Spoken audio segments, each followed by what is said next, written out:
introductions. This is Cleve Jones, Hi. Founder of the Names Project and of the AIDS Quilt. Is that correct? Mm-hmm. Okay. And this is Grahame Perry, a visual artist, photographer. Anything else you want me to do? Okay. So, let's just start off with an easy question. What inspired you to come up with a quilt? Well, before I say that, I appreciate you showing up. And I wish there were more people, of course, but this is sort of what's happening, and it's kind of one of the weirder things for me about getting old is they had a big display of large sections of the quilt in New York recently, and nobody showed up, just a handful of people, and all of them were over 60. And it's frustrating when you see the new infection rate, which is overwhelming on young people, especially young men 18 to 24, especially young men of color. So one of the things that frustrates me about the situation is that we fought so hard to make the advances we've made, but now comes this complacency and this. When I visit a lot of campuses, and most of them have never heard of the quilt at all, and have only heard of Harvey because of the film that Dustin Lance Black wrote. But the story of the quilt is connected to Harvey. I was a student intern in his office, and when he was killed on November 27th, 1978, of course, there was the enormous candlelight march that I'm sure you're all familiar with. And for many years after that, I and a handful of other people every year reenacted the candlelight march. And back through the 70s and 80s, they were still really large. There'd be many thousands of people.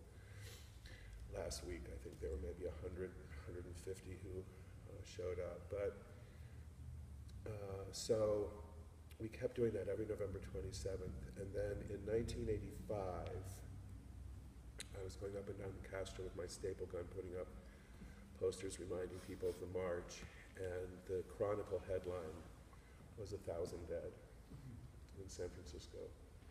And of course, almost all of them were within 6 blocks of that intersection of Castro and Market. I remember really being overwhelmed by that number and the reality that I had known, or at least met, almost all of them, because I was the guy that was at the desk at what was then, by then I think it was called the AIDS Foundation, but it started as the Kaposi Sarcoma Foundation. So I met almost all of that first wave. And really most of them lived within 6 blocks of that intersection. So I just sort of obsessed over that number for that week. And then as people gathered for the Candlelight March on November 27th, 1985, I had Harvey's old bullhorn, and my friend Joseph brought stacks of poster board that I think he stole from some place where he was working, and I had sacks of magic markers, and we asked people to write the names of their friends who had passed. And the stigma was so horrendous then that people were really reluctant to do it. They would put initials or just Bob, and then one kid taped 2 of them together and spelled out, I think it was Thomas J. Farnsbill. And then under that he wrote, "My brother, he's dead." And other people looked at that and then began finally writing the first and last names. And we marched like we always do down to City Hall and left our candles at the statue of Lincoln. And then I had everybody go to the old Federal Building, which at that time housed Reagan's West Coast Division of Health and Human Services. And we'd had hidden extension ladders around the corner, and a guy distracted the police, and then we went and we put the ladders and climbed up with big rolls of tape on our wrists